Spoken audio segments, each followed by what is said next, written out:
for coming, and to all those on Zoom. This is going to be a fairly in-depth presentation. I did make one, I think it was in 2017, when my book, or the 2-volume book, Renaissance Mysteries, came out.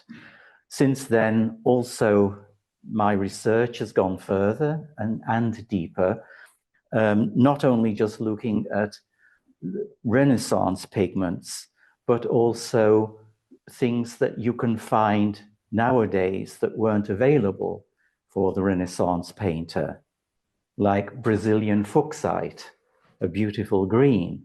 So I've been widening my palette to include some of the wonderful rocks and crystals that our planet still produces. So it's been quite a long journey. I started this at the end of 1979, and it was really by chance. Through I'd received some acrylic gesso from the US. I was living in Munich, in Germany at the time, and this acrylic was awful. And I got it tested at the Derner Institute in Munich, which is the main conservation institute. And through that, I was introduced to color, which Tintoretto had used. And I saw some of the samples, paint samples. In those days, you could take paint samples from a painting. Nowadays, it's a no-no. You have all this equipment. But I saw paint samples under the microscope. And what I saw was something like a moon crater with rocks glistening. And I thought, I made a stupid comment to the conservation scientist, "Oh, can I paint like this?" Not knowing what the hell I was really talking about. And he said, "Well, there's a shop opposite the museum called Kramer Pigments. And there you can find some of these pigments." And so I bought some low-grade lapis lazuli. The lapis lazuli was too expensive at the time for me. And azurite, some cinnabar, and I think a yellow ochre or something. And I thought, okay, great. Mix this with some oil, and I can paint like Hans Memling, basta. So off I went and started with azurite, mixed it with walnut oil because Cennino Cennini had written, blue pigments with walnut, red pigments, linseed oil, and so on. And I thought, oh, this is not as exciting as I thought. And then, round about 6 weeks later, I started to see the azurite turning gray. And then, eventually, after 2 years, black. And I thought, something's not right here. So, at the Derner Institute, I asked the conservation scientist, what's happening here? And his reply was, ja, es ist alles in der Literatur. It's all in the literature. And I thought, doesn't he know? So that's where I started, and then started researching books. This was pre-internet days. So in those days, at the library in Munich, you had to go down into the basement where I think Adolf had hidden out during his time in Munich. And so little by little, I started to gather some information, and this is where it really started. And after about 7 years, I had a major breakthrough with Dr. Kramer's azurite, which was still not very blue. And one morning, I had left some paint in a dish by the window, and it was a lovely May night in Munich. the water had evaporated, and I went into my studio and I saw, instead of this blue-gray pigment, I saw deep blue, and over the night, as the water had evaporated, it had left rings of blue from deep blue to pale blue. And I thought, I don't believe it. Dashed into the kitchen. I thought, let me just try with an egg. So I took some egg yolk and water, mixed it, added more water, and lo and behold, there I had this deep blue with azurite. So eventually I got to show Dr. Kramer. I took the train then from Munich to Eichstätten and met Dr. Kramer, and he showed me his azurite. And then I had taken my samples now of 14 different layers or shades of blue. And we sat in his living room, and he looked rather surprised. So I thought, well, I asked him, have you got an egg in the kitchen? And he said, well, my wife's not around, so we can go into the kitchen.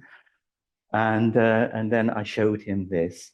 Eventually, we changed from egg yolk to casein because we realized that the egg yolk, the fat particle, was too large. And so the finest particles would just stick to the fat particle and not be released. Whereas with casein, which is from the curds of milk, you don't have this problem. So I changed then to casein and found that it worked with malachite, with many of the other pigments. So that's where I started. And from there, I eventually worked through many other pigments. Now, so can we go on to the next slide? Okay, so that's the Renaissance Mysteries, which, thanks to Georg, we managed to then, we printed in Eastern Europe, because these two books is about, I think, somewhere between 450 to 500 color images. And those of you, well, you all know art books, art history books. There's a few color images in the middle, and the rest is black and white. Nobody wanted to print two books with so many color images. And so Georg found a printer then, as I said, in Eastern Europe. We were able to they did a very good job, very professional. And so Georg was able then to take them to Eichstätten, and then he sent half of them here to New York, and the other half he sells then in Europe. So thanks to Georg, I've got a fully comprehensive history of how to work with these pigments, how to prepare them, and how to paint with them. So can we go on now? Next slide. Okay, now here you see, this was taken a while ago. I've now got some more rocks and crystals that I use. And you can buy, you can buy many of these pigments through Kramer, and they will be coming here as people order them. Then Roger will be able to sell them here. We have an unfortunate moment in history where we've got these tariffs on things coming into the country. That really was bad news for me too. But anyway, here is a basic selection. I've got some of them here. For instance, I've got a stibnite. Okay, this. What happened? I see. Sorry. Yeah, you have to go to this now. Okay. So here's a stibnite, silver gray. This makes a beautiful gray. And the important thing, I'll be going through that in detail, but pigment particle size is the most important thing when dealing with natural color. When you buy cobalt blue, French ultramarine, all the synthetic mineral pigments that are made by the chemical industry, you have just one pigment particle size, basically at most 1 micron, which is 1,000th of a millimeter. You cannot grind this down to 1,000th of a millimeter. You would go totally bonkers if you try and end up in mental home or something. So anyway, that's where I'm heading next, probably. So stibnite here, beautiful crystals of malachite.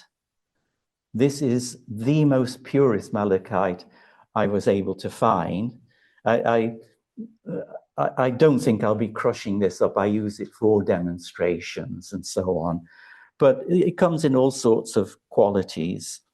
I'll be showing you a bit more of that later. One thing that wasn't used by Renaissance artists, but I found to be very interesting, magnetite. And I use this crushed quite finely, but it's like little spiky pigment. And here you see magnetite, but it only works in a water-based binder. So this was casein and rabbit skin glue. And I used a magnet behind the panel to move the magnet. So it's fun to play around with. I managed at long last to get that to work on top of gold leaf, because gold leaf usually doesn't allow the magnetic force through. But if the gold leaf isn't too thick, I could still manipulate the magnetite. So if you want to protect yourself against magnetism, buy a golden house. You'll be safe, right? Sort of. Okay, and then I've got the regular, I've got some pieces here of azurite. You can always tell azurite because often there's a decomposition of malachite where it's been exposed to the atmosphere and rained on. There, malachite starts to develop from the azurite. It's chemically almost the same, a copper carbonate. It's just that the malachite has an additional hydroxyl molecule that makes it green. Do you mind, whenever possible, putting just to that camera right there? Oh, yeah, okay. Right. Yeah, just show it. Okay. Yeah. Right, so here, exactly. There we are. Yeah. So there you can see then the azurite and the malachite. When I buy azurite, I try to buy it without the malachite because it's pretty difficult to process because the malachite is so close to the azurite. Then the famous lapis lazuli, okay? And from this, you get your lazurite. And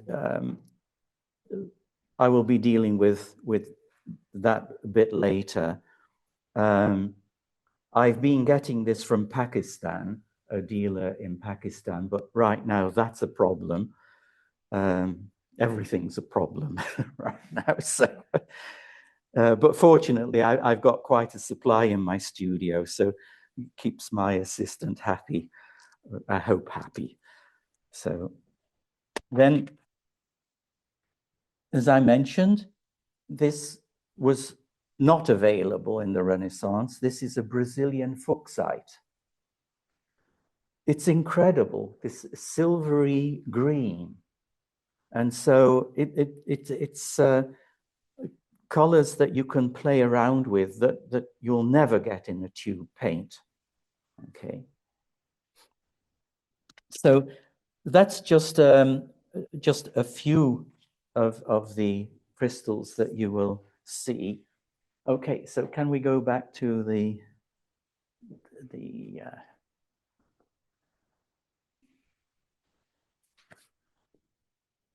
there we are. Okay, so yeah, right, we're correct. No, go back up. Oh yeah, okay, sorry, yeah, next one. Now, I want to just talk about a few technical details of why azurite is different to cobalt blue. Well, here, this is a comparison, and what you would see under the microscope, well, you would probably not be able to see one particle of cobalt blue. It's really tiny. But azurite, you would be able to see. And now, in the azurite, there will be certain amounts of impurities that probably are not affecting the actual color, but it adds to the light that's being reflected from the azurite. Okay, so you can see you're going to have even different wavelengths coming from your particles of azurite, whereas your cobalt blue is, well, in my language, boring. Okay. So next slide, and then I want to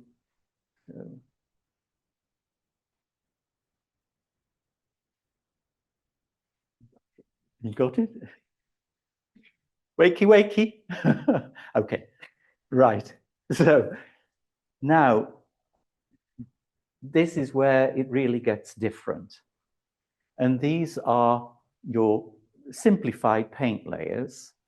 Now you'll see that the light is being refracted through the azurite particles and then reflected from the ground, from your gesso ground, and then reflected back through the azurite.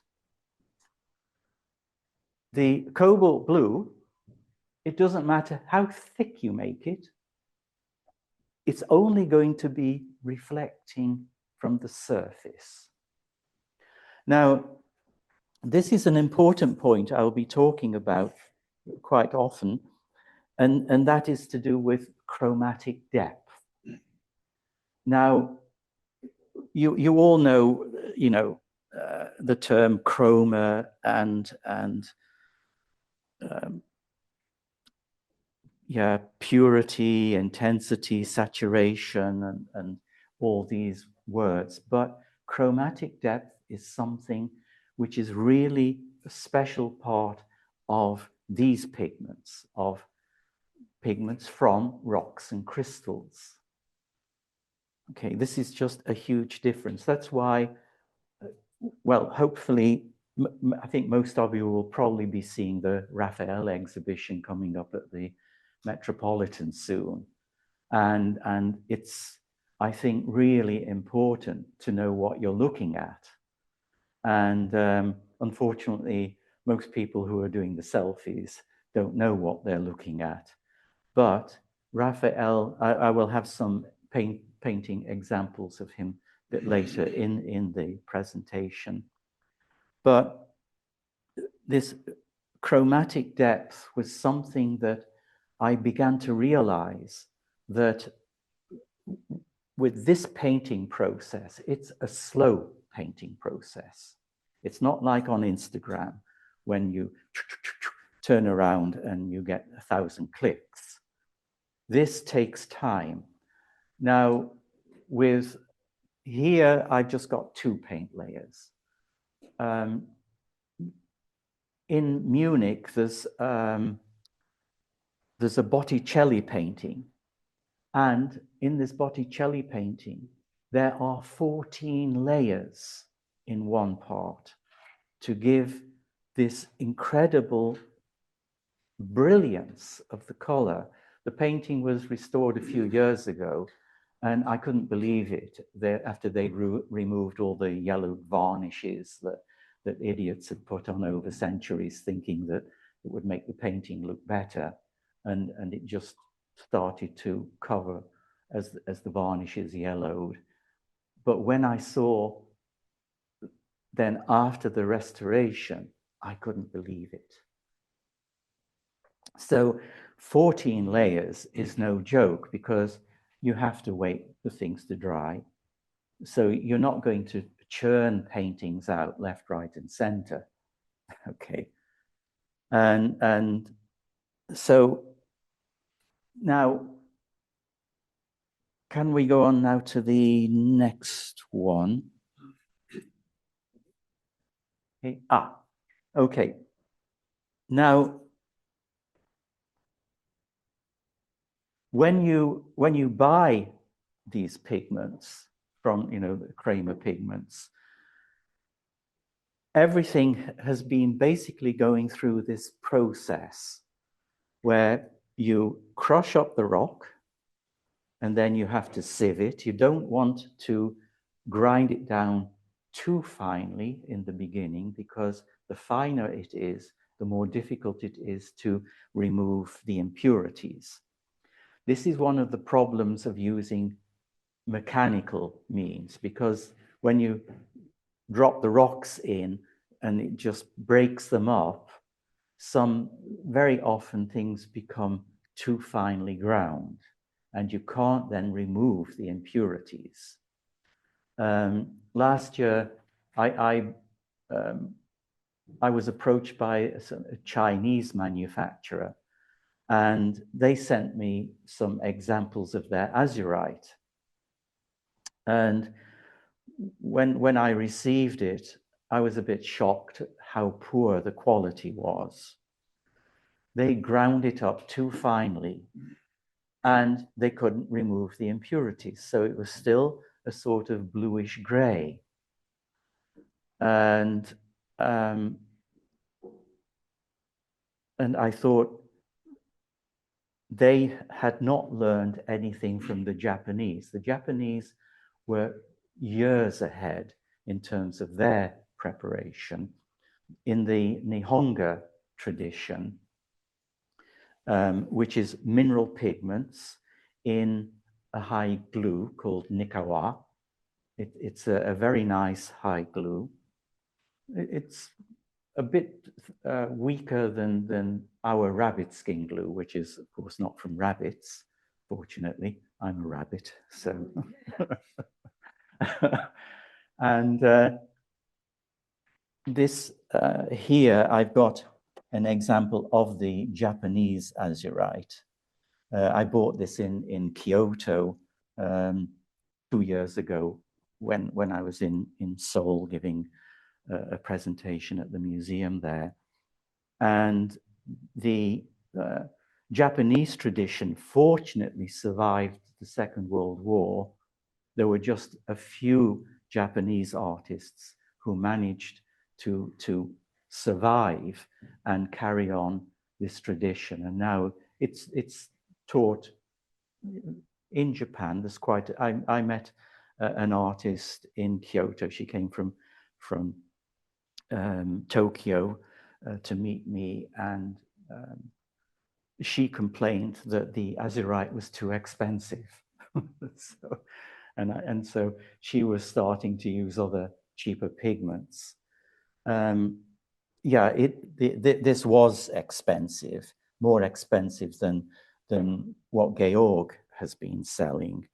But the problem with the Japanese method is it's just water levigation, and you need a lot of time and a lot of patience.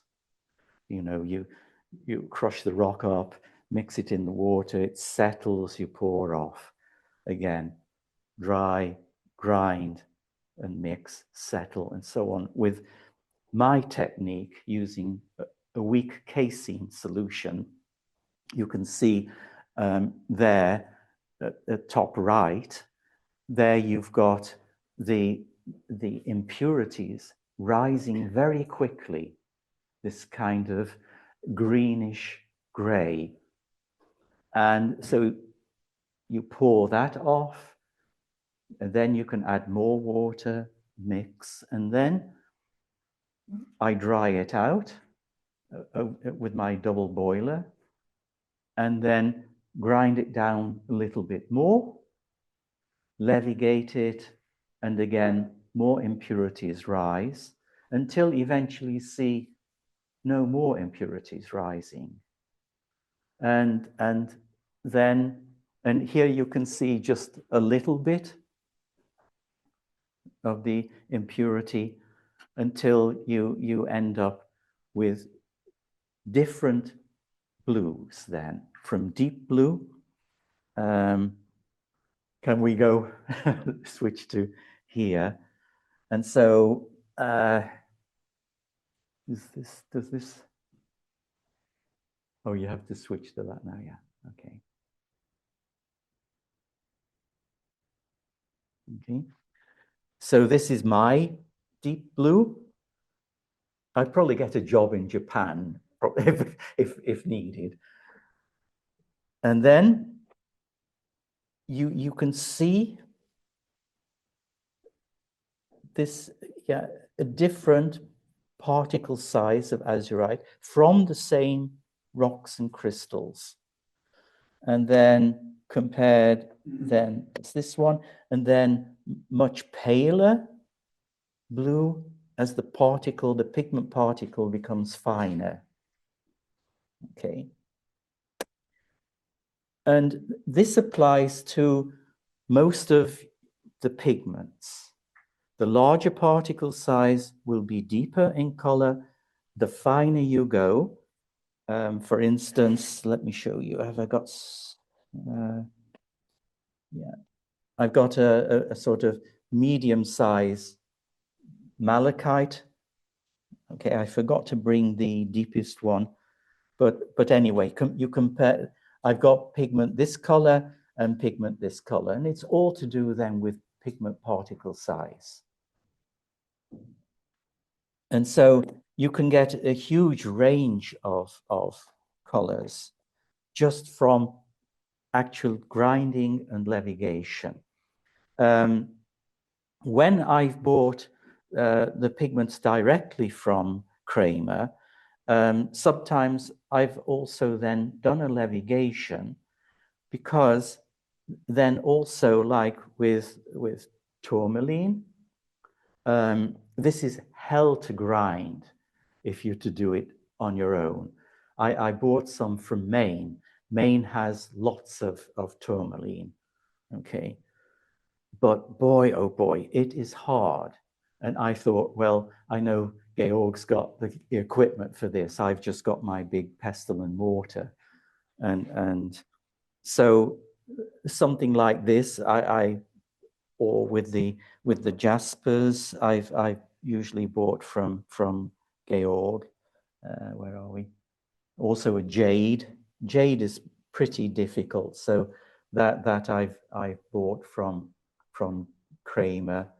So there's a whole range of also prepared pigments that are, they're not too expensive, and it's worth remembering that when you work like this, you don't waste anything. When I see artist studios on Instagram and tables full of tubes and paint and everything lying around, and I think, yeah, I was wasteful like this too, once upon a time. With this process of painting, you make what you need.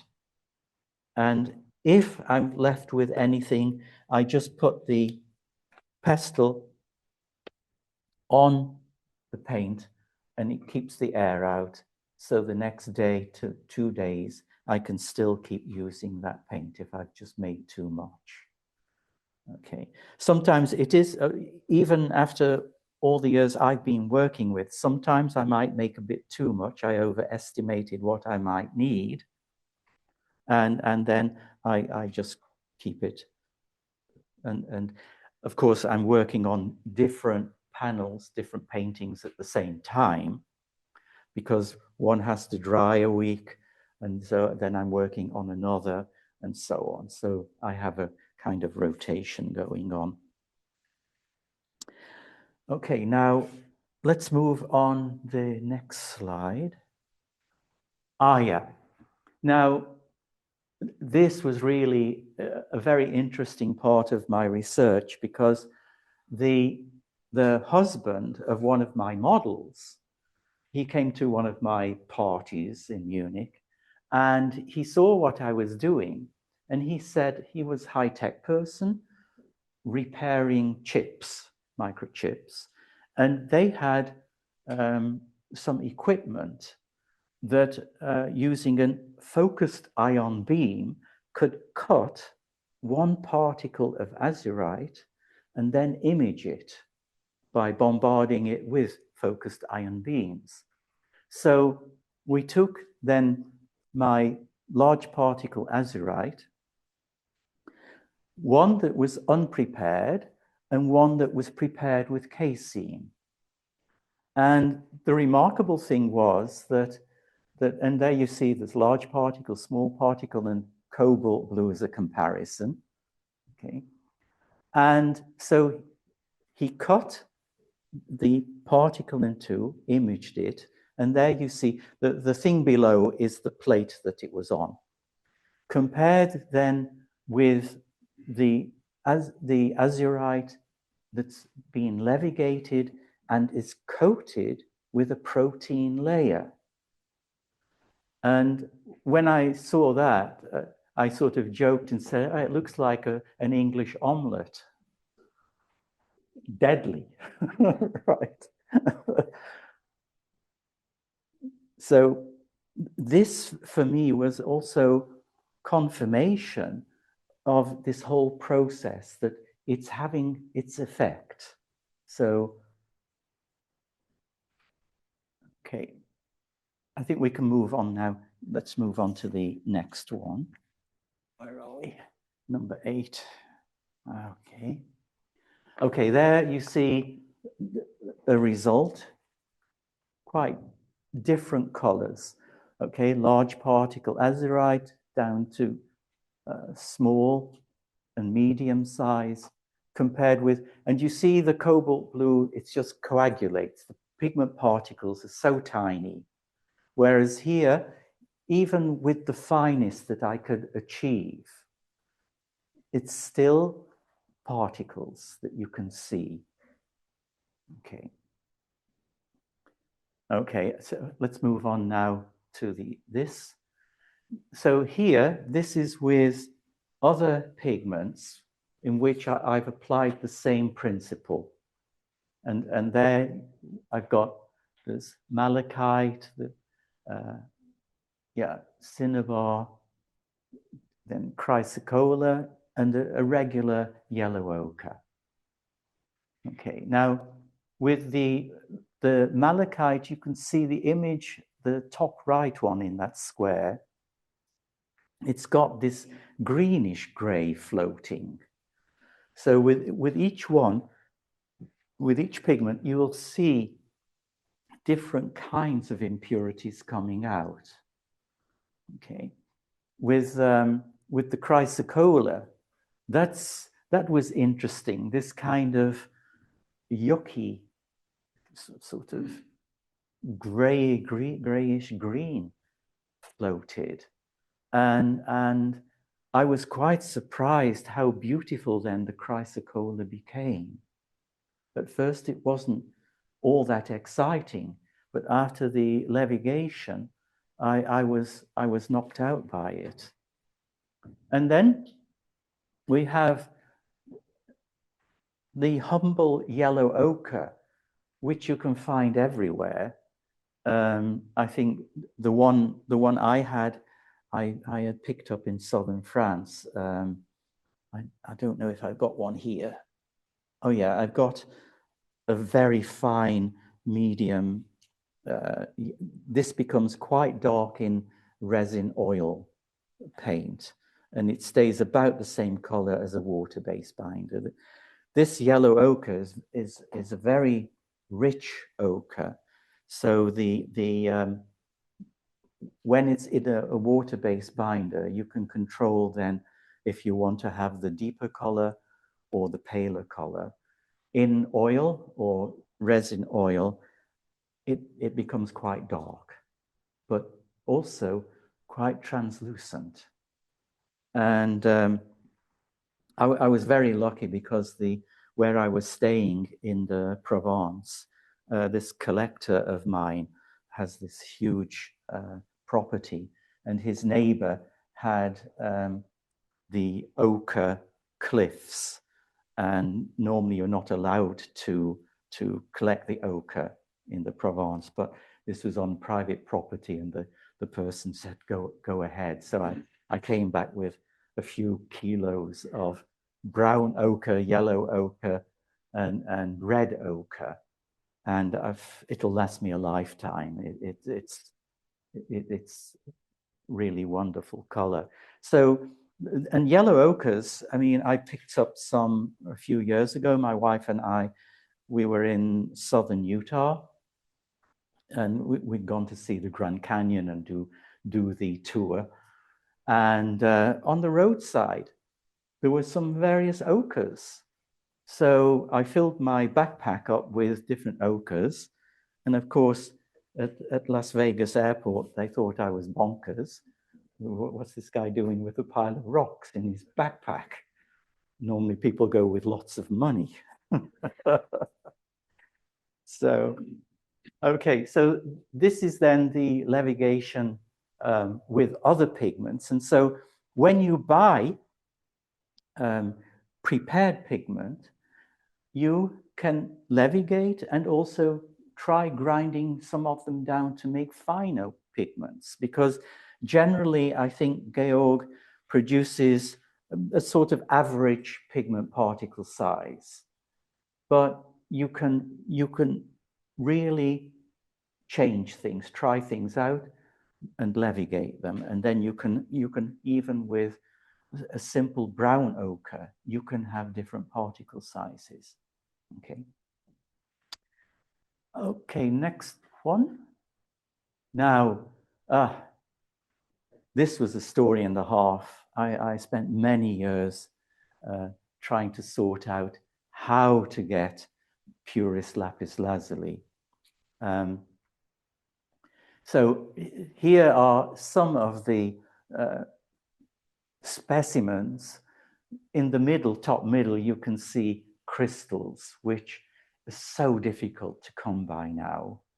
You know, we're sort of 500 years down the road from when they had a much better choice. They still had problems with lapis lazuli. The best was, of course, from Afghanistan, which 500 years ago was still a problem. And 500 years later, not much has changed. And then in Iran, there were excellent deposits, and also in where is it, North Russia, and there were also, but that's all gone now. The Russians used theirs for the palaces and the columns of lapis lazuli and so on. If I went there, I would probably sort of go with a hammer and chisel and see if I could nick some. So now, when this is crushed, this is again my pestle and mortar. This works quite nicely because lapis lazuli is hard. It's really hard. But you crush it, and then I have different sieves that you can, you know, for cooking basically. And so you can sieve out the pigment particles. And then once you've sieved them out, then you can start grinding them. My assistant found an additional thing. She was just wetting the lapis lazuli so it didn't make too much noise when grinding it, which, you know, because it was really on the glass plate and then grinding, it was not very pleasant. And then she thought, oh, let's put some water on, and so then grinds that down. Now, can we move on now? Okay, to the next slide. Oh, yeah. Okay. Now, I did try the famous Cennino Cennini recipe from 1395. All I could say was, I tried and I tried. And you sit there with this, you make this dough with beeswax, oil, some resin, and then you add your lapis powder and mix it together. Let it cool down. So you've got then, so there bottom left, you've got this basic mixture, which works like a dough, okay? And so you have, what was it now? I've forgotten. It'll come to me anyway. So a lye solution, that's right. You have this warm lye solution. And of course, you have to wear gloves, good rubber gloves, because I read that it can remove your fingerprints, which means you'll get arrested by ICE immediately with no fingerprints. Right. So, and then you sit like a complete nincompoop, pressing out the blue for hours. I mean, it's just horrendous. And I mean, of course, you know, in the Renaissance, instead of going to art school, you became an apprentice. And so you had these wonderful jobs as an apprentice, you know, from grinding the pigment and preparing and so on. So I tried this, and yes, I got some very good blue, but not a lot. And Roger, can you, sorry, but this is what I was left over with from, you know, from one of them. I had many of these. But I found that there was still quite a bit of blue left in this. And so I thought, oh, there must be a better way than sitting like this half-boiled idiot for hours. I mean, okay, I had lots of tea breaks as an excuse to deal with it. So I'll just leave this here. I can show that later. So it took, I can't remember now exactly when I had another breakthrough, but I think one of the important learning processes was observation, learning by observation. That's how it always happened. So what had happened? I crushed up some lapis and I just couldn't be bothered. So I left it standing in a bowl of water and forgot about it. About 6 weeks later, and I really needed some lapis, and I thought, where did I put that bowl? I found it, and it had started to rust. Standing in the water for 6 weeks, the pyrite had started to rust. Now, pyrite is normally not magnetic, but I thought, let me try it. So I got this magnet, and so can we go on now to the next one? Yeah, okay. And you can see the top right, all that I did was, first of all, I just added water, and it started to, as I moved the bowl about, I had the magnet underneath the bowl, and it stuck to this bowl. And so I moved it around and I started to see, oh, wow. Then I thought, let me try a slightly warmer water. So I warmed up some water, not boiling, but it became hot. And wow, the pyrite just stuck really hard to the bowl. So I was able to wash off most of the blue and then went through the regular process with weak casein solution. And so bit by bit, again, then grinding, levigation, and then with each levigation and each grinding, I then also use the magnet just to see, and then little by little, there was less and less of a little square left. And so there you can see bottom left, that washing that out, and there was a considerable amount of pyrite and associated impurities which came out with the magnet. And so for me, this was a major breakthrough, and I thought this has to be published. You know, this is so important that I have to get this published, because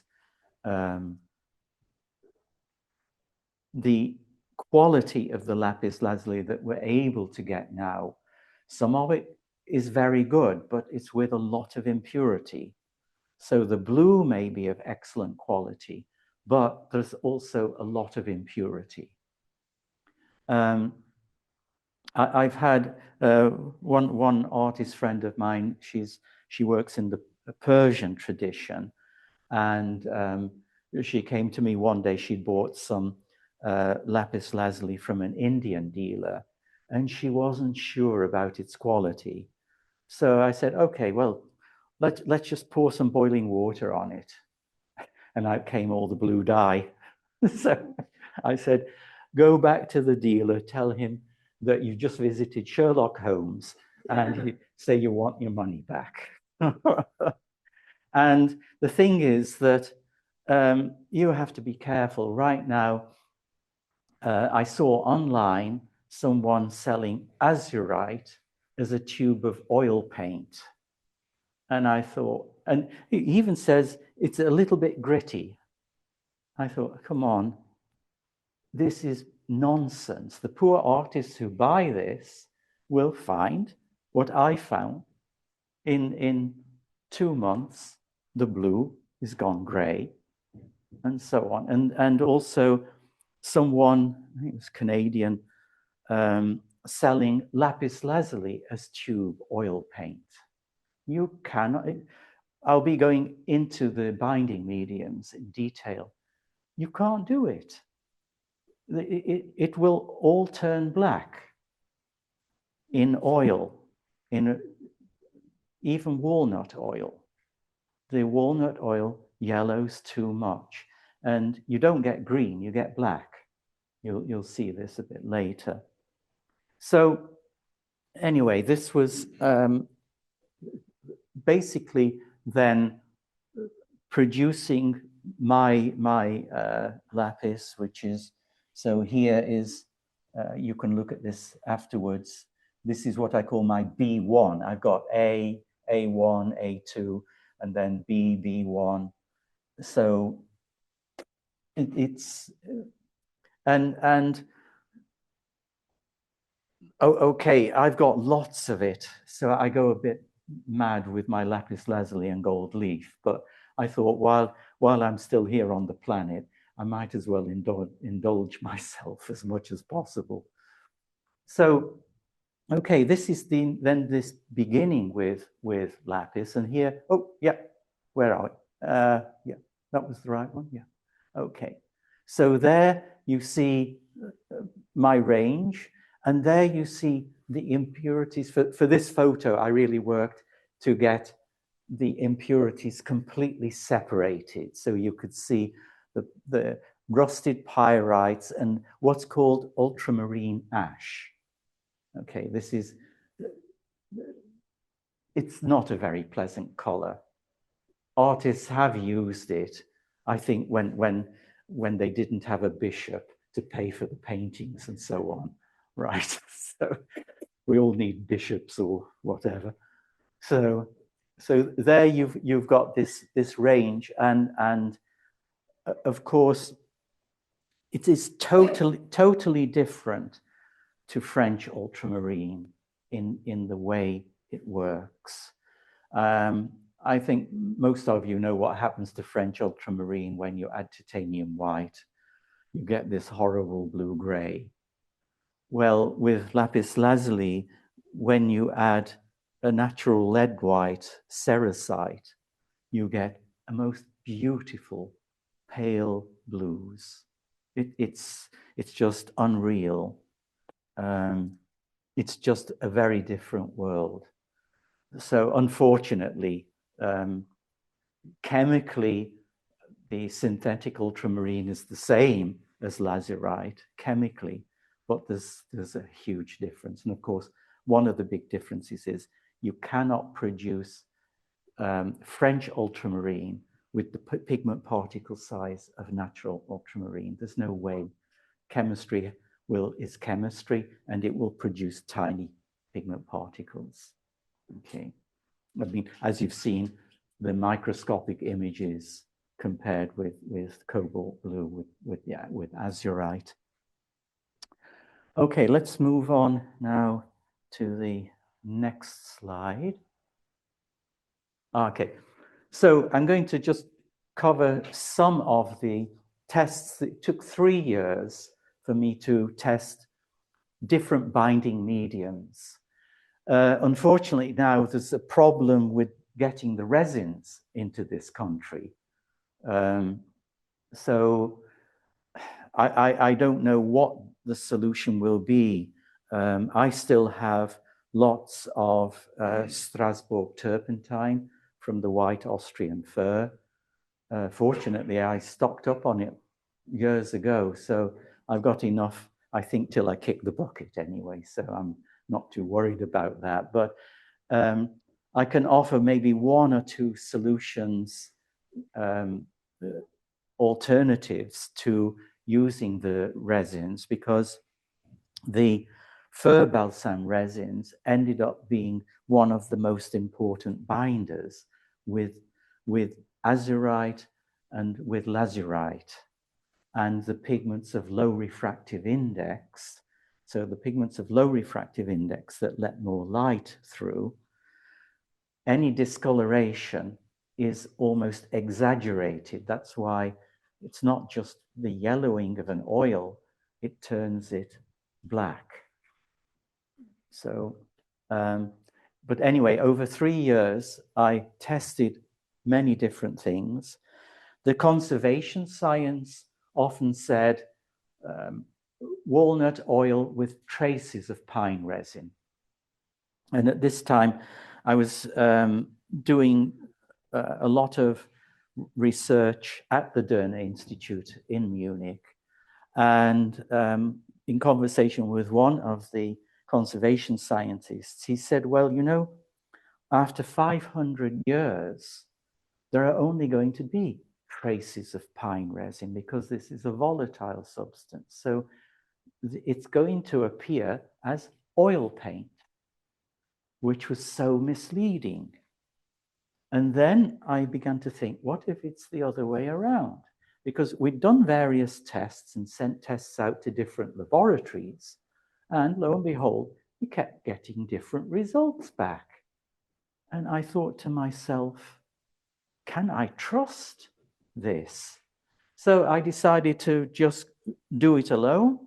So I mixed my azurite and the lazurite, mainly with fir balsam resin, and added drops of walnut oil, literally eye drops from my eyedropper. And then I was fortunate that I was able to do 7-year aging tests with a whole range of binding mediums, mainly with azurite, at the University of Technology in Vienna, in Austria. where Professor Rosenberg was interested in what I was doing, and it gave him, one of his PhD students, something to do, right? So she did that, and we got excellent results. And there I saw this idea worked. There had been no change, whereas some of the others had really changed. So can we go on to the next slide? Okay, there you've got casein, which is compatible with every pigment. That's the only one that's compatible with, even better than rabbit skin glue. So a casein, fortunately now you can buy it here again, because the quality is so important. In my book, I've got the proportions that you need. It's all in grams, of course, because who works with ounces anymore? I don't even know what an ounce is. I used to, until Britain joined the European Union.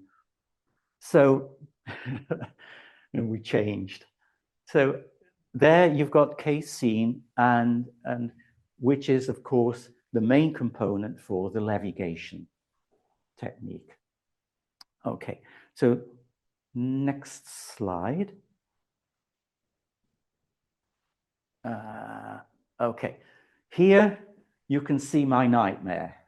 This is what I went through. These were the first examples of what happened. Of course, this was, careful. What happened, of course, was at that time, Kramer's azurite wasn't as blue. It was just water washed, basically. But this is what happened with my first paintings of azurite. So it was, as I said, I was nowhere near Hans Memling. So next slide, I don't want to remember that. It's history.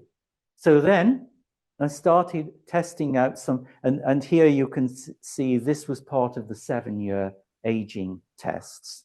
And the scientists then produced these different images for me.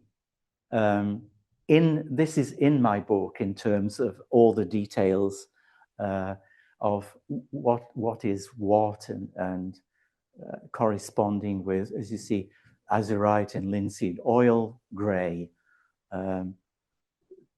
2 layers in casein, walnut oil going dark, egg yolk. We hear of egg tempera all the time. Nonsense. Absolute nonsense. The only thing with egg, and of course, I don't think you can tell the difference when you analyze it. It was obvious to me with the manuscript paintings. And you've got these blues, beautiful blues, and it says egg tempera. And it cannot be. But egg white, when you froth up egg white, let it stand overnight in the fridge, and you've got a little bit of this incredible binding medium.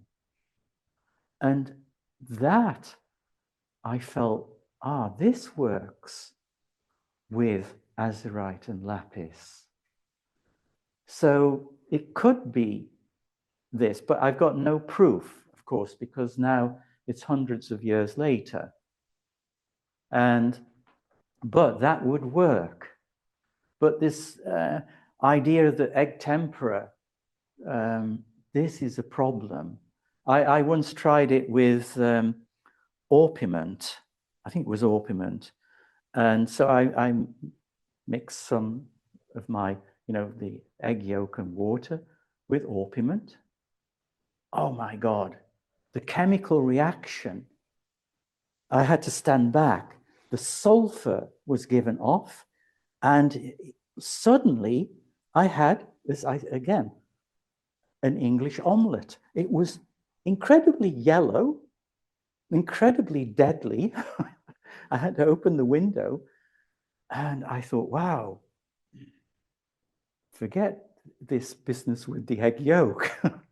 we're not going to do this again, because of course orpiment is an arsenic sulfide. And I mean, of course, a number of Chinese alchemists, went off to Chinese heaven messing around with it. So there you had to be very careful. So, and then can we go on to the next one? Yeah. And here you see the tests with Strasbourg turpentine, large turpentine, and Canada balsam. And then you compare it with azurite and cold pressed walnut, and so on. So all these are anyone who's interested. It's in the volume 1 of my book. Of course, now it's a problem getting these resins. Okay, Roger was explaining to me, some of the problems now of getting things from Germany, and the restrictions and so on. One thing I did find out one could use as an alternative is poppy oil, which unfortunately doesn't oxidize. But I found an article in which Nicolas Poussin added walnut oil to his poppy oil. So he avoided this discoloration. So he knew that with the pigments of low refractive index, if you just mixed walnut oil, you're going to get color changes, and fairly rapidly. Okay. So yeah, this is in the Metropolitan Museum of Art. That is azurite gone black. I don't know if the text by the painting still exists, but it used to say azurite in either oil or egg tempera. Well, at that time, Raphael didn't know. This is a sort of more earlier work, and that's what happens. He probably didn't see the end result. I can't remember exactly how old he was when he painted this, but he died so young. But again, this is an example that Jan van Eyck up in the north knew. He used obviously Strasbourg turpentine from Strasbourg, which is on the border of France and Germany. And the Flemish painters had access to this. The Italian painters, for some reason, didn't. Tintoretto obviously didn't. His greens are now all black, basically. And so there is just a historical example. So when you're in the Metropolitan Museum next time, you'll know what you're looking at. The next slide shows you the difference between what varnish does to lapis lazuli. Again, as I said, the yellowing doesn't make it look green, it looks black. And this was restored now, a few years ago. And when I saw it, I still get choked up. I felt jealousy, like big time. He obviously had some bishop supporting him. I don't think any bishop would support me, but nevertheless, this painting is just wonderful. And, it's in one particular room in the European collection at the Metropolitan Museum. So, and there you see the difference then once that varnish was removed. Congratulations to the people who did this painstaking work of removing such varnish. I thought I've got painstaking work, but boy, this was something else. Okay, so next slide. Okay, and there, yeah, okay, there's that. And then we'll just go quickly through this.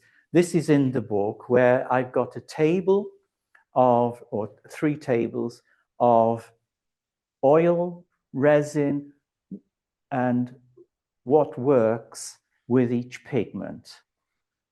Okay, it took a long time. What I don't have in this at that time was with the poppy oil.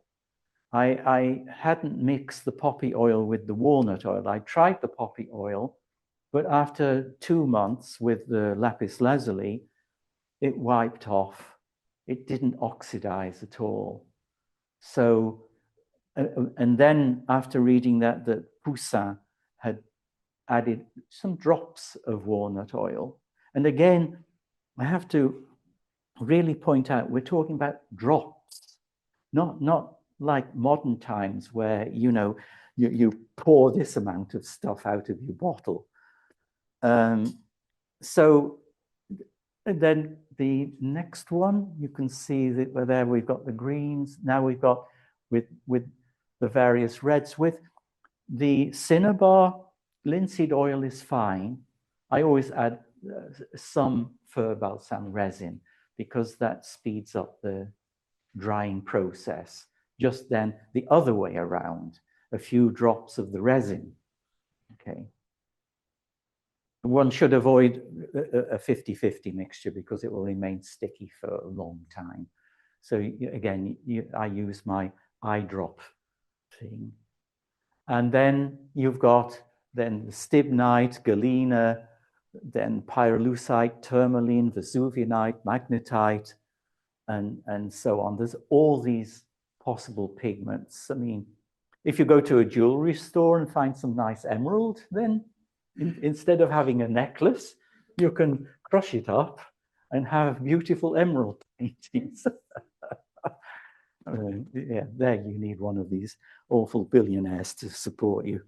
So, okay, so here is just a summary of the various binding mediums that were tested, and from the aqueous, and then there's the cold pressed oils, then there's the fir balsam resins, and the resins as diluents, and then oil resin varnishes as an addition to a binding medium. But again, drops. You know, this, you can see my little eye drop thing there on the table. That's really all you need when you're doing that. I'll do if we have enough time, I'll do then a little demonstration at the very end. Now, I just want to move on now quickly so this is just some examples of my painting using lapis lazuli, gold leaf as an underlayer with then cinnabar, various yellows and whites on top of the gold leaf. A number of years where I think about 2008, I decided I had to try out gold leaf to see how it worked with these pigments. And in those days, it was relatively cheap. This last year has been a disaster. It's doubled in price. So, and there you see this chromatic depth, here using some greens, different greens and some blues. And there on the right, you've got lapis lazuli, and against some gold leaf. And then on the right, some cinnabar and I think a glaze of root madder and so on. And then this painting that I'm working on right now, it's a work in progress, a new series of juxtaposing European culture with Mayan. Recently, the past 2 years, my wife and I had a sort of winter vacation in the peninsula in Mexico. And I was really impressed by the Mayan iconography and how advanced they were. Their calendar, you know, they were producing a calendar while in England we were still swinging from the trees. I mean, it was just absolutely amazing. So, and then hang on, slow up. Okay. So, and here you can see lapis lazuli. Now, this is about, it's a work in progress. This is about the 5th layer as I'm increasing the particle size. I'm still working on the face. And then the other figure, this Mayan queen, Ishmutal Ahor, she's in cavensite. This turquoise blue is a cavensite from India. And it's a beautiful color. Unfortunately, I'd ordered some from India. You can only get small quantities. But then I think it was 50% tariffs got stuck on India. And so for the little quantity I got, I had to pay $150 tariff. It got stuck in the customs. And then I got an email, and I had to, you know, transfer $150 to get it. So I don't believe this, you know. So right now I've got some cavensite still in the studio, but it is an exquisite color, and nothing like it in the synthetic pigment range at all.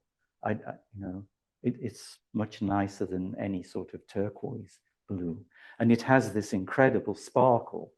So I only use then casein and some rabbit skin glue.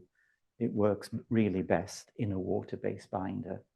So over a surface of a painting, there will be a whole range of binding mediums, which, you know, I know that from research done by the National Gallery in London, there was one painting where they found different binding mediums over the whole painting. But in the publication, they didn't say which pigment with the binding medium, because the binding medium people worked separately to the pigment people. So there was obviously no collaboration. So I was left to try and figure it out myself, you know, what was what. Okay, so let's move on now. Okay, so there is really just a summary of the different binding mediums. Interesting, of course, there's the Nihonga technique.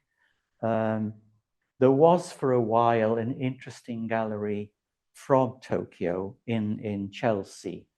And I gave a presentation there, but I think the owner, I think he decided after 3 years he hadn't had enough sales, so he packed up. Plus the fact that the manager hardly spoke any English, which didn't help. Japanese doesn't go very far in Chelsea. But now in China, 3 years ago now, I visited 2 artists in Beijing who've reintroduced rock art back into the Chinese tradition. And they, like the Japanese and sort of East Asia anyway, they had this tradition. The Chinese lost everything during the Cultural Revolution.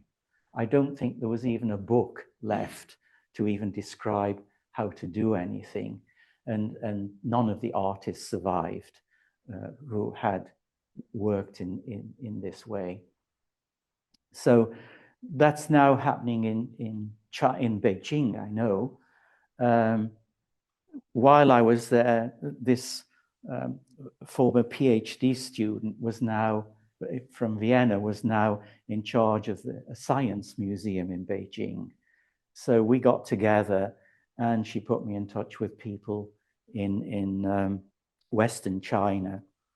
So I was able to go and see the Magao grottos and meet the people in the conservation departments there. That was very interesting to see how artists had worked 1,000 years ago, and they had paint layer analyses, which was fascinating because it was the same as the Renaissance in Italy. So from China to Italy, there was similar ideas of building your layers of pigment. So I thought this is really wonderful, you know, when artists, I mean, in the Magao grottos, 1,000 or so carved into the rock and then frescoes, and artists from different traditions worked side by side, which I thought was something really wonderful. So, okay, this was then with China, and then of course we have the European tradition, which had, for some reason, a much wider range of binding mediums. Why? I don't know. Maybe it's because I always say we Europeans were very messy. So we had cheese everywhere. So making cheese, you'd be able to make casein. And so, you know, I know Europe was a very smelly place. You know, in Venice, the production of vermilion from the cinnabar was banned from the city because of the stink. So, but anyway, that's another story.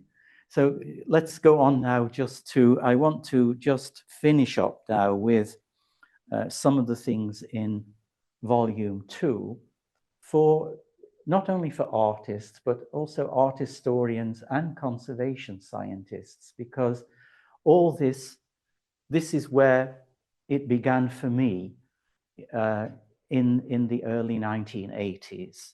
This was the Tintoretto painting.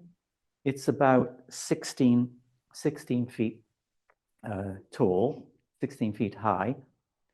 And in the middle of Maria's head is a compass hole.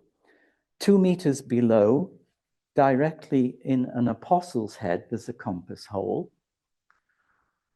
And so there you can see, and in Maria's outstretched hand, there's literally a charcoal cross to mark the position of the hand. Other information showed with one of the angels that obviously Tintoretto had used a cutout of probably some paper or thick paper, and then it's scored with charcoal into the canvas at the very, very top. There's an angel's foot that's a bit cut off now, but so I thought to myself, well, it's a golden rectangle. That's the first indication of geometry. And then again, I thought, I didn't know that much about Tintoretto. I wasn't interested so much in Tintoretto. I was more interested in Poussin. Because of Poussin, I ended up in Europe, basically. I really wanted to understand his work. So I published a catalogue for a Cologne show in which I had shown some of the work I'd done with a Poussin drawing, which had marks and diagonal and so on. And so that's how the conservation scientist, he saw my catalogue and then thought, maybe I can solve this problem because nobody knew anything about geometry. And that was one thing that I am always grateful for in England, our school education. We had to do all these things because one day, if you were talented with art, you were going to become a draftsman working in an office, which scared me no end, working in an office. So Andreas Baumeister contacted me and asked me if I would be interested. And you can see in the middle image there, I had access to life-size, the actual size X-rays, which on this huge light table, I was able to fix and start making actual measurements. I thought, well, okay, I know it's a golden rectangle, so I should be able, if he's used geometry, then something will work. It took me about 3 years on and off in my studio when I'd had enough of grinding pigments. This was before I could afford an assistant. So I would have a look at the geometry, and I eventually did solve it. It was not as difficult as I thought. And of course, you have to remember, if this is 16 feet, you would have at least 2 levels of scaffold, right? So you would be on the scaffold probably with an assistant who could hold something and then you make a mark and so on. It would be very interesting to, I mean, of course, see how he actually worked. I mean, we can't imagine that now. And so can we go on now to the next one? I think, anyway, so that's a bit of an introduction. Now, for me, this was also incredibly important. This is a Raphael painting in the National Gallery in London. And during my research, they published a bulletin every year, the National Gallery bulletin. And in one year, there was this. And I thought, but there was no comment. And it's obvious. Why would there be compass marks for a line? What for? And so I approached the National Gallery, and the painting, basically, for me, the important thing was work on a panel, because I needed the exact measurements of the rectangle. If it's on stretched linen, often it had been restretched or on a new stretcher, and there would be differences. Or sometimes canvas was cut, you know, the famous one of Poussin that was cut in 2 and sold as 2 paintings. I mean, you know, there have always been nitwits, and they will never die. So anyway, I got the exact measurements and started to look at it. And so can we go on to now the next one? And you see there's a cartoon, and here I tried my best. In the book it's more equal for some reason, but the cartoon is in Paris, the painting is in London. Nobody was ever going to let me, as a painter, a freelance artist, God forbid, you know, being able to have that drawing next to the painting. That would have been a dream, but it's still a dream. I don't know if it would ever happen, but it would help. And I could see one of the main reasons for this construction was he's got to position this in the right place on this panel. So then next slide, and then this panel divided exactly into √2 rectangle and √3. Now for those, if you take a square and you take the diagonal of the square, so 1, 1 is your square, √2 is the diagonal. So you swing that diagonal down, and now you've got 1 to √2. You take the diagonal of √2, swing that down, you've got √3. Diagonal further, 2 squares. Diagonal of 2 squares, √5. It's just a very, very basic stuff. But here, the √3 and the √2 rectangle, this turns up with Dürer as well. And then, unfortunately, after I published this, I read that my friend Nicolas Poussin had a mathematics teacher. Now, does anyone here have a private mathematics teacher? No. Why? Because we buy, you go to get your stretchers and this, it's always 22 by 30. Because the Industrial Revolution basically got rid of this idea and money. So you have to cut your wood to get the most money out of it. So you end up with, stretchers 22 by 30, 30 by 40. You don't get these odd numbers. I mean, of course, in centimeters, they're not so odd.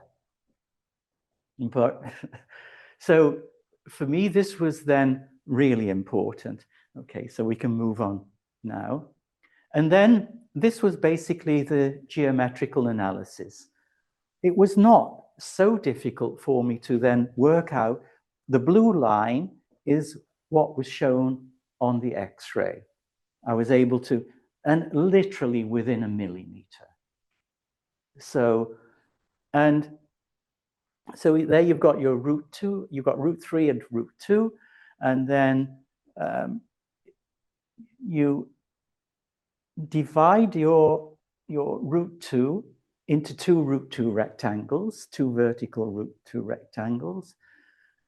The square, the diagonal, and then you swing an arc, and there you've got where it crosses that diagonal, the line which he could mark into the panel.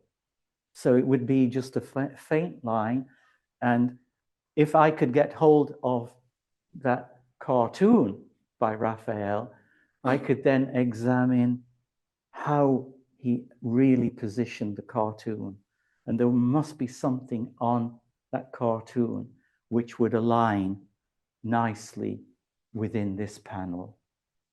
The only thing that he changed was the angle of the head. Okay. So that was just one thing. And if we can just move on now, this was also the perfect example.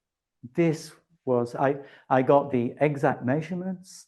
And again, the museums were very, very helpful, I must say, from Germany. As I said, unfortunately, the Brits were not so helpful with me. We just didn't get on very well. And so anyway, there you see the perfect root 2 rectangle, a root 3, and a golden rectangle. And you see these patterns occurring quite often. I did a double check, so I thought, let's take some Cézanne paintings. Maybe Cézanne, who loved Poussin, maybe he picked up something. So I think I examined about 6 or 8 Cézanne paintings where I could be sure the measurements were correct. And there was nothing. One painting came sort of close. So sort of close is then not enough. If it's more than 2 millimeters, then I usually forget it. So, and this one, if we can just go now to the last, and the vanishing point in that painting is absolutely perfect. So that's where the vanishing point for the projection of the perspective. So you've got the root 3, root 2 golden rectangle, you've got the square, and then you've got this diagonal, and this crossed where the vanishing point appeared, and it was spot on. And we know, Piero didn't mess around. I mean, they were all incredibly clever people. They knew their maths and geometry. I mean, now because we don't, we tend to be skeptical about it, I mean, I was skeptical to a certain point, but when I started to see then with Dürer, and this was beyond it just being chance. So when I paint now, I build my rectangles and then send my order to Baron Arts. I send it in centimeters and he has to convert things into something in 11/16 of an inch.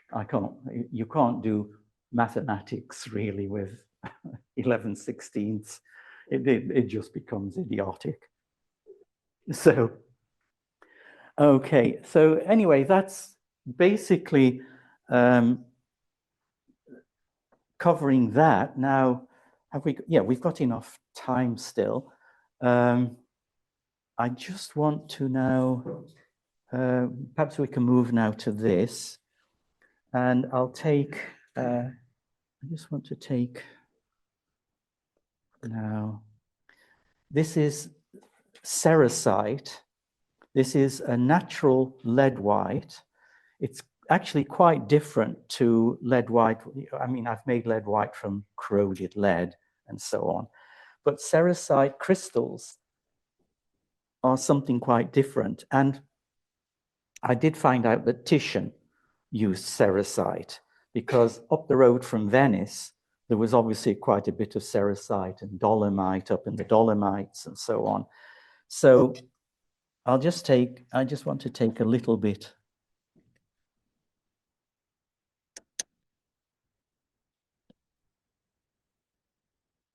And then this would be the same process with, so I have then this little, now I will just take my, this is my fir balsam resin. I've done it very tight, okay.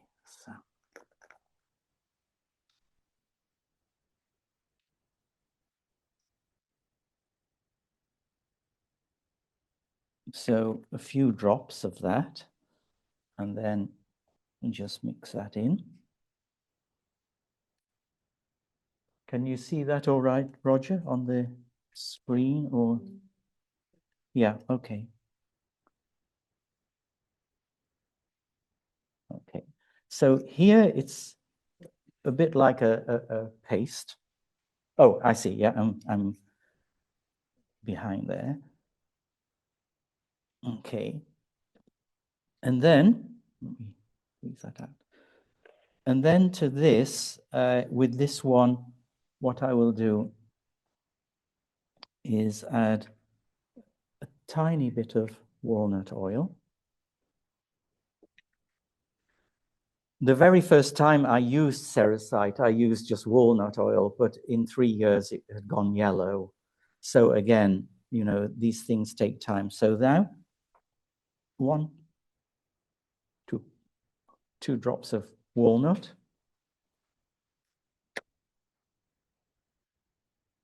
And then you see it already has become much more liquid, really quite.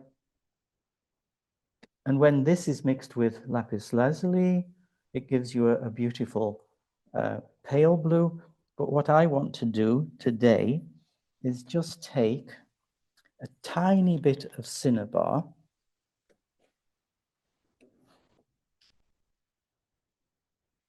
Try and get a tiny, tiny, tiny, tiny. Okay, whoops.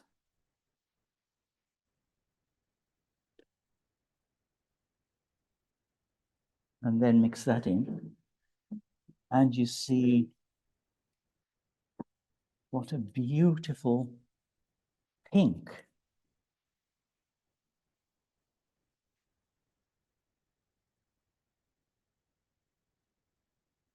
So I have to use more or less my finest cinnabar, which becomes orange. And then here with the cerussite. And literally tiny, tiny bit of the cinnabar.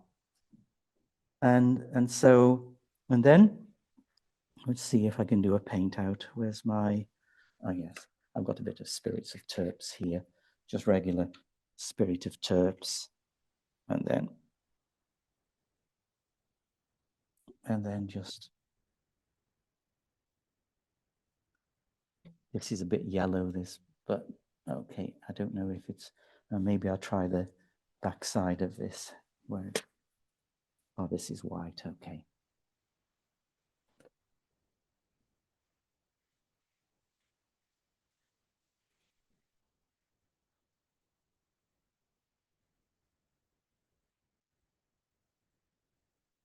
It's not quite, this is just a bit of cardboard, but this gives you an idea on a white ground, what you can, and it's really quite translucent.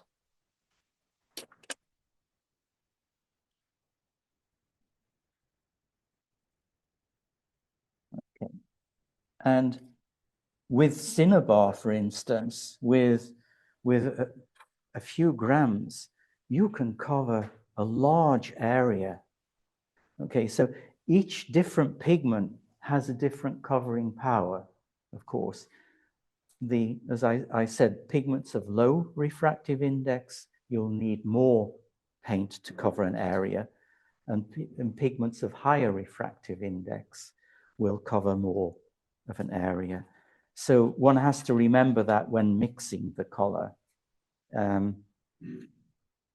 Okay, so I think that it gives you a bit of an overview of this ongoing research. I mean, basically, I try to keep updated, just also with conservation scientists and so on.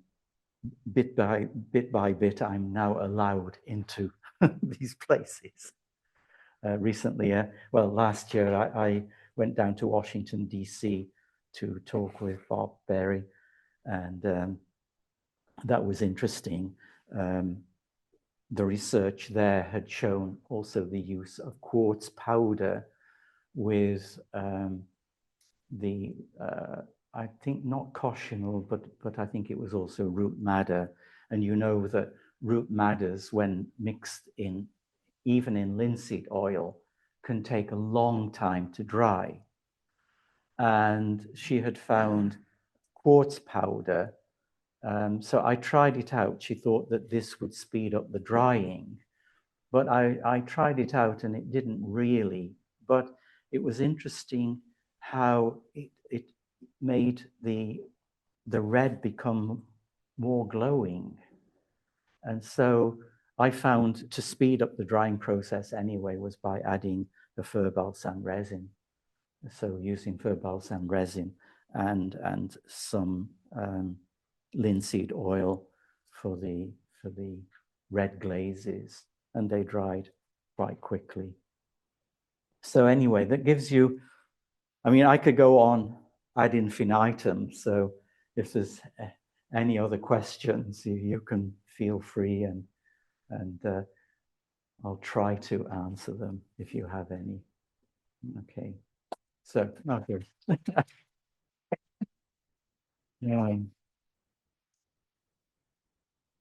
So, and all the Zoom people, I suppose, will be Zoomed. You can email them if they have questions. Yeah, yeah. Or buy the book. Or buy the book, yeah, yeah. Yeah. Mm-hmm. Thanks, Michael. Yeah. Nice to see you. Yeah, nice to see you too. Yeah. I was curious, for those of us that want to teach historic processes, Yeah. keep the cost, somewhere reasonable, is there an alternative to stereotype? Another historic white and earth that is a little bit more accessible? Good question. I mean, lead, I'm not too sure if there's anyone producing lead white. I think there might be, I mean, for instance, when I did mine, this was together with a Mexican artist who was living in Mexico City. And I gave him the basic stuff, formula and so on. And this was basically putting some lead pieces in a container with vinegar and so on. And of course, Mexico City in the summer, it was damned hot. And within 3 weeks, everything had just corroded perfectly, you know. And then he brought that back with him when he was in New York, and then I ground it up, and it was very, very good. And so, in a way, that was a lot cheaper. One of the problems, of course, with lead white is that you either, as a store, I think you would have to have people sign some sort of agreement that, you know, if they kick the bucket, then it's their fault, kind of thing. Yeah, yeah. Yeah, I mean, calcium carbonate, I mean, chalks. I mean, that you use anyway for your gesso, and you can buy that here. I mean, you've got very white chalks and so on. I mean, I've even used the Japanese gofon with resin, and that worked quite nicely to make, you know, tints and so on. So the Japanese gofon, you know, from the oyster shell, that works too. There's lots of things to experiment with. It's just that I just love cerussite, and you know, nowadays you go online and there's so many mineral dealers, and you know, you don't have to take the horse and coach to Venice anymore, right? Okay, yeah. So how does cerussite compare with Kremnitz white, which I have lots of in tubes? I think they still do sell it. I've been buying it recently. And how does your carbonite, is that the correct word, compare to, like, chemically what we're buying today as turquoise? What is the? Oh, the turquoise. The cavensite. Yeah, I forget offhand now with the chemical formula for this. I didn't write it down for the, but when we finish, you can come and actually have a look at the cavensite itself. It's I've not seen anything like it ever. Is it like the copper turquoise? Yeah, but it's better than turquoise. Is a hellish stone to grind, whereas cavensite, the crystals, they crunch up quite quickly, very easily. It was found in India when they were building a runway for an airport, and they had to remove a hilltop. And underneath this hill, they came across the cavensite. I haven't seen anything in Indian art where they might have used this. It would be interesting if anyone anywhere has come across this in terms of their buying, you know, pigment analyses and so on.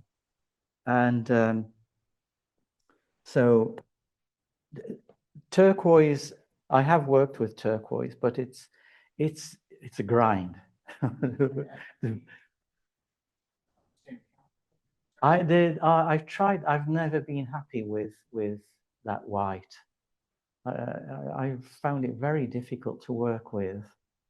I haven't spoken with Georg about that actually, but yeah. But then there's calcite. You know, calcite is pretty common, and that works quite nicely. Of course, in a water-based binder, it's a bit too translucent to have much of an effect in an oil-based binder. What else is there I can think of? Is there white? That would be a good substitute for lead white. That's how Kramer advertises it. I don't know. I haven't used that. I haven't had any need to, basically. Can I ask some questions from Zoom? Oh yeah. Okay. One of the questions is, are you suggesting that when painting in layers to paint with the smaller size particle pigments first? Yeah. Before laying over with larger size particle pigments to produce paintings with the most vibrant color? Yeah. That's the basic rule, and that's been from, that goes back, you know, as I said, 1,000 years or more, and Western China and the Magao grottos. That was very clear the case. Yeah. Yeah. Just two more questions. Mhm. Did you say there are benefits of the pigments that have been coated with casein during the levigation process for transparency? No, for chemical protection. It gives it an additional layer of protection. Yeah. And two more questions. Do mineral pigments expire? What does that mean, expire? Nothing to do with breathing. That's what I understand. No. No. Oh, change color. Some, yes. I'm still researching realgar, this orange. I know that Titian found a way once in the National Gallery in London, the Bacchus and Ariadne painting, where Bacchus is jumping out of the chariot.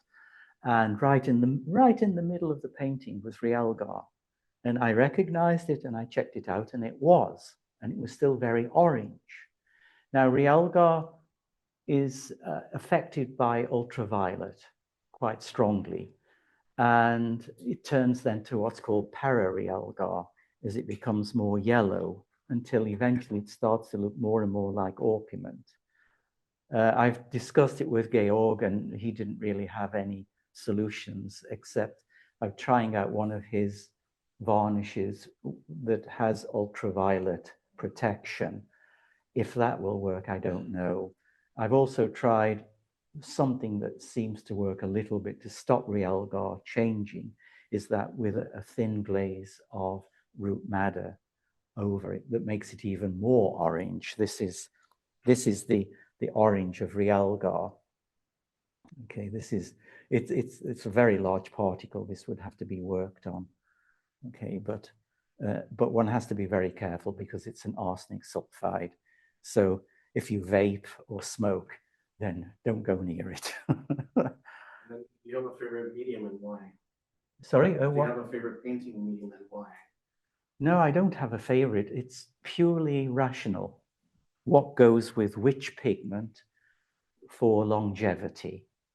And yeah, and I've shown from those slides that many of these pigments will remain the same. I mean, I've seen modern synthetic pigments change quite a bit. I mean, since my graduation in London, I've been painting now for 50 years, using, first of all, with regular paint, and then when I was 40, then that's when I packed up my tube paints and started this. So yeah, it's purely irrational, based on it's not based on smell or anything like that, like any other question? Yes. No? Yeah. Oh, go ahead. Yeah, go ahead. Yeah. So I'm curious what you see when you're looking at the icon paintings versus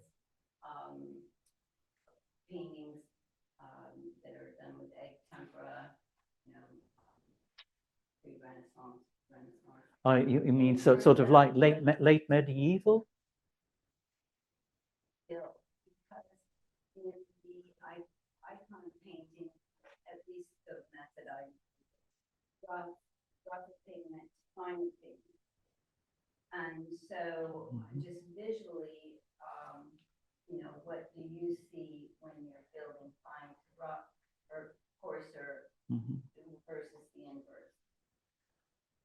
I don't know about the inverse. I mean, when I look, for me, some beautiful examples in the Metropolitan with the Persian works of art, these small works on various papers and so on. I mean, it's very, very clear with their lapis lazuli, to get that intensity, you have to start with small pigment particle and then larger pigment particle. I'm sorry, I don't really know about this idea from large to small, because then the small would just fill in, so to speak. the if there's a gap or whatever, you know, this might be possible, but I don't know which tradition. Sorry? It's a Russian. Oh. Yeah. The Russian, I don't know. I can't really make a comment on that because what I see when looking at European and Persian icon or their miniatures and icons, basically similar methods, but the Persians, they worked incredibly finely. I think some of the brushes down to one little hair, you know. I mean, whenever I go to the Metropolitan Museum, I always have to just whip over to the Persian part just to say hello to these guys, to say, you know, you've not been forgotten, because their work is just exquisite. I don't know many of the stories that lie behind them, but I do know that the artist, one artist I know very well who works in the Persian tradition, and she teaches it too. I mean, the works are just exquisite, you know. I mean, very different to how I work. I mean, I also work on paper. I did bring some 3 examples of. Afterwards, when we put more light on or something, you can look at these different examples of the colors. But yeah, as I say, just basically the main principle: small particle to large, and you will get fantastic colors. The difference in quality of color or trueness of color between the egg and the casing, since you mentioned with the lapis how it's more bound into that. Yeah. As I said previously, the egg yolk, it will cause discoloration anyway with the pigments of low refractive index. There's no way out. It happens, you know. I don't know, unless somebody's manufactured an AI egg yolk, then maybe it won't discolor. But and as I say, I can't prove it, but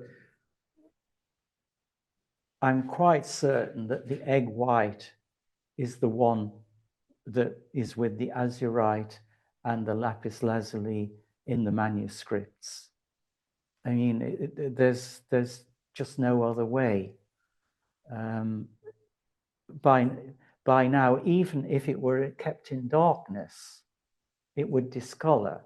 So it's not a matter of the ultraviolet, because from those 7-year aging tests, those tests spend some time in ultraviolet and sometime darkness. So there's this alternation. So even in darkness, then other pigments, of course, the plant-based pigments in manuscripts, when they will survive very well, of course, in the darkness, and it's only a few selected people who get to see those manuscripts, or sometimes they are put on display for a month at the museum so that you can see them. Okay. Yeah. If using varnish as your medium, with maintaining transparency of your film as your primary concern, can you compare the use of lake pigments versus the pigments produced via levigation?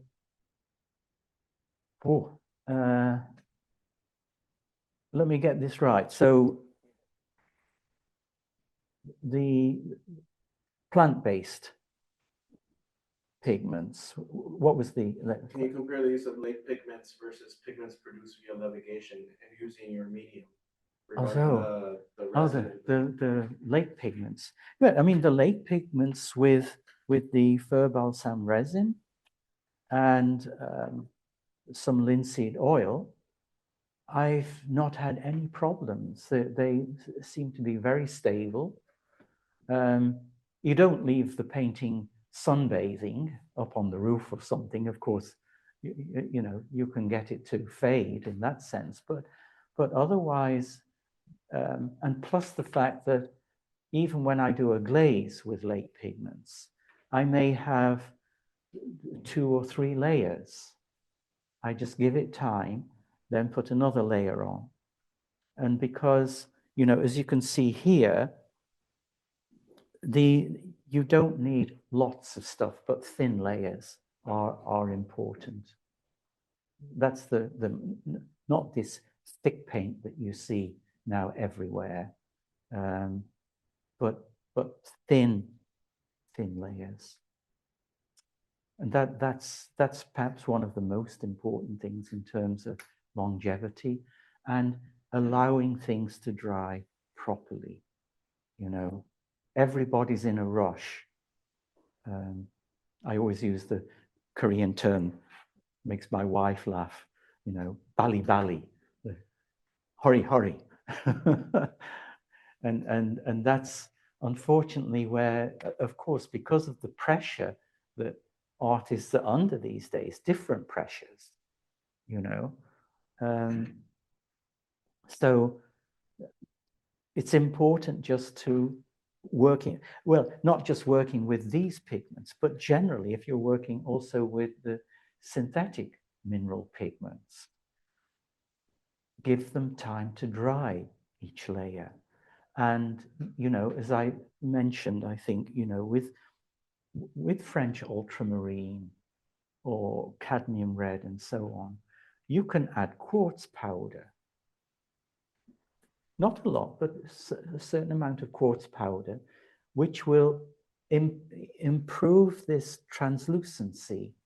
Not everything has to be opaque. And if you have many layers working together, then because you've got something separating each pigment that's allowing light through, you can increase the chromatic intensity. Even with modern pigments, it's possible. You can also use ground glass, you know, but just be careful of the dust or anything from the glass. But these things you can try. I would always say experiment a few things. Make a, you know, square of paint with one with added glass powder, one quartz powder added to it, and see if what difference there is, or if you notice a difference. All these things are possible, and in a way, if you just have your own pigments rather than the tube paint, which has got all sorts of things in anyway, and you know, and unfortunately, one artist who visited me in my studio, and he bought this tube paint of lapis lazuli, and found out that it was a problem. So you're always better off if you have the pigments, and then find a way. And in my 2 volumes, you can apply many of those things to your modern paint, which admittedly is somewhat cheaper, but some of the things, you know, when you can buy, as I said, with Kramer pigments that I thought were just too difficult to crush up myself, I just bought them from Kramer Pigment. And so yellow jasper, red jasper, green jasper. The jaspers, you know, they were flints that used for bows and arrows. They're tough, very hard. But then I could levigate those pigments and have my own particle sizes from those pigments that then I bought. And then bit by bit, Roger will be stocking those things up as people start, asking for them. And so it's an open world. And now I realize that a few more people now, bit by bit, young art students have visited me this year from Cooper Union, and then Eleonora wants to send some from Pratt, the professor of chemistry there. And even recently got an email from Sweden of a guy who had bought these books, but through Kramer Pigment in Germany. And he'd done some studying in Florence at the academy there, where they're trying to reintroduce some of this, because sitting in Florence, you've got everything there with all the incredible museums. And so people, young artists too, are beginning to realize that tubes of acrylic are not the answer. And also, digital art is a different thing altogether. Here, you bring practical world together with your imagination. And I think that's for me the only way forward. And it's a very fascinating way forward. So I would just encourage people, buy some pigment. Remember, if you are crushing things up, to wear a mask, and do not vape or whatever people do these days, and just using normal cautions. I mean, recently we all know from all the snow and the salt that was on the road, when I was walking up to my studio and a bus comes past and you get covered in white dust. I mean, I had to wear a mask just walking up Broadway to my studio. So normal precautions, and of course, I'm very careful with my arsenic sulfides. I don't want to end up like one of the Chinese alchemists. Apparently it works very quickly, so yeah. You mentioned for the Nihanga paint, what did you say the binder was? A Nikawa glue. It's Nikawa. I can't. I think it's Nikawa. And that is made. You know what that's made from? It's a hide glue. It's a hide glue. So and it comes in sort of thin sticks, and you do it exactly like rabbit skin glue. You break it up, soak it in water, and then in a double boiler, you warm it up so it dissolves, and so on. I mean, you also mentioned, and for the Persian painting, what did they paint on paper? Were they temperate? Well, they I'm not sure now. I'm just trying to think what they use. No, I think it's also a hide glue. Yeah, and also because of course in China there was plenty of animals, plenty of skins and bones to turn into glue. So and let me think, there was also, I know also with some of the research in China, one was very interesting, when they were using gold leaf for the underlayer on the paper, they would have a layer of orpiment in a glue, and then the gold leaf was laid on, and no insects ever attacked the paper, because the insects are clever enough to know that arsenic sulfide will kill them. So can you imagine how clever insects are? So they know. I mean, when I had my studio in Dumbo, where the rats would come in at night, Well, they stayed away from my area because I always left a little bit of orpiment out for them. And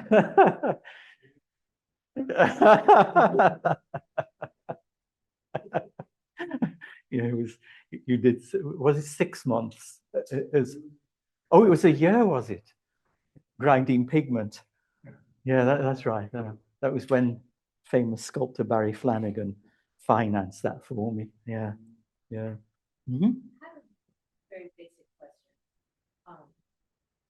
And I've read about Prussian blue and the way it was sort of discovered by accident. Yeah. And that it was considered a synthetic. Yeah. Or synthetic yeah. Yeah, it is. Yeah. And I'm just confused difference between a pigment created from a chemical reaction that's not considered synthetic, like a modifier, or when something changes the color, like adding alum to buckthorn berry, or like lead white, isn't that sort of a chemical process? Yeah, I mean, the lead white, yeah, it's a chemical process because you have to corrode the lead. Yeah. Okay, and once you've corroded that lead, then it's fairly simple. Basically, you have to grind it up, and then you can do the levigation, and then each time keep grinding down the larger particles and so on. So yeah, there you've got this almost crossover. Of course, if you were to grind up lead, you would just have lead, right? But that's not the point. You want a white from it, and that process, it's a different process to pure chemical interaction that leads to then the precipitation of a pigment. That's those are your purely chemical pigments. Okay, but that's quite and with those pigments, that's where you have these finest of particles. Like when you make your own lead white, of course, you want as fine a particle as possible, because if you mix a white with a pigment that's very fine, and the white particle is bigger than the pigment particle, color particle, you will see white dots across the paint area, which is then not what you want. So the white has to be ground as finely as possible because it's going to be mixed. I mean, I don't mix many pigments. I basically layer them. But if I do mix something like this pink, I can also get nice pink from coral and from Tulite from Norway. Those produce very nice pinks as well. They're natural pinks. So yeah, there is a crossover there, but it's not purely chemistry in that sense. It's just changing a metal, just corroding it and then preparing it, but it still then needs preparation. Mm-hmm. Did you find